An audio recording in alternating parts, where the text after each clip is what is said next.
up in just a little bit. All right, Betsy DeVos, as you know, Betsy DeVos was confirmed yesterday as Education Secretary.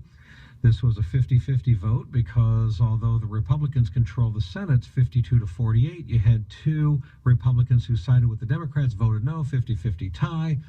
The vice president cast a tie-breaking vote, so in this case it's 51-50, and she was confirmed. Now, I've told you folks from the beginning regarding Betsy DeVos, when she was first nominated, I said, all right, I got mixed emotions about Betsy DeVos. I tend to lean toward liking Betsy DeVos. I think the pros outweigh the cons, but I also could be wrong about this.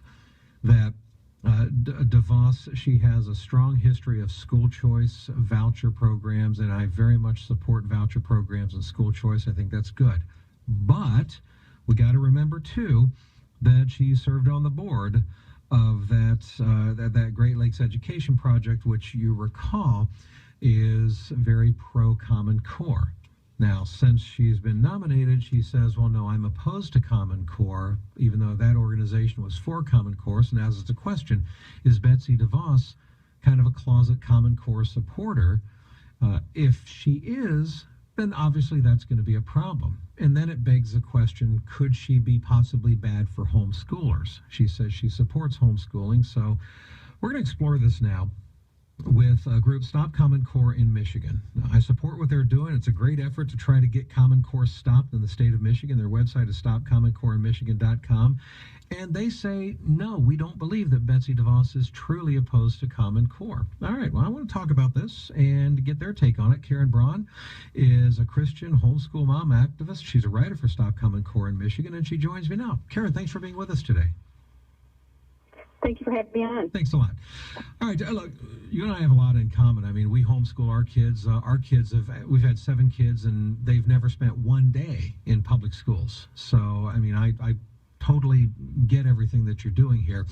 But share with me, first of all, your thoughts on the Common Core thing. What is your main reason for saying that you don't trust Betsy DeVos's claim that she's truly opposed to Common Core? First and foremost, actions speak louder than words. I've been actively against any kind of national common standards for years, even before the Common Core. And so when Common Core was adopted in 2010, with blessing of Betsy DeVos, many around the state didn't even know what it was. And then by 2012, the term had become toxic, but we heard nothing from Betsy DeVos as being against it. And back in 2012, 2013, there was a bill pending in the House to repeal Common Core in a different way through funding. She actively fought to retain Common Core, maintain it, and through legislative sleight of hand, they were able to keep Common Core going forward. She has never, in any step of the way, tried to help us, but every step of the way hindered every effort to get rid of or cease the implementation of Common Core in the state of Michigan. Okay. Now, let me play devil's advocate for a moment, and you may be very right about this, and I may be very wrong, sorry, but I want to play devil's advocate to be fair. You could argue that, well, she was doing this because she was serving on the board of Great Lakes Education Project, and among the many things that they do, Common Core happens to be one of them, and so she can't violate the principles and the policies and the tenets of the organization that she's with. And so as long as she's with them, she's going to uphold their particular policy positions. But now that she's no longer with them, she's a free agent, and she can basically govern and rule according to her own personal beliefs. And her own personal beliefs, she says she's opposed to Common Core, so she's no longer bound by the policies that she has to uphold of this organization. Devil's advocate, how would you respond? I would respond that if the organization preceded Betsy DeVos, that might have some validity. However, Betsy and Dick DeVos started the Great Lakes Education Project. They are the founders, and pretty much what they say goes. In fact, in 2002, Dick DeVos spoke at the Heritage Foundation and said they created GLEP to work quietly through the grassroots to offer a political consequence for opposition and political reward for support of education education reform. That's a pretty strong statement for the purpose of an organization. So, and that was in 2002.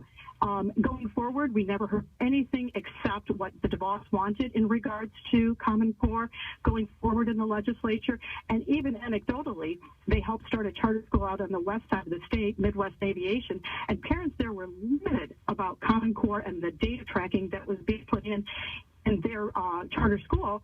And the administration said, look, you got to understand what the state and Devos want, they're going to get. So it's a little disingenuous to say she's just a board member. She's not just a board member. No, and I think that's a very fair point, okay? If she founded this organization, then I think that's a very fair point. Then you're right. She carries a lot more weight than merely being a board member, because I know she was chairman of the board for a while and then just served on the board after that. But being a founder does matter.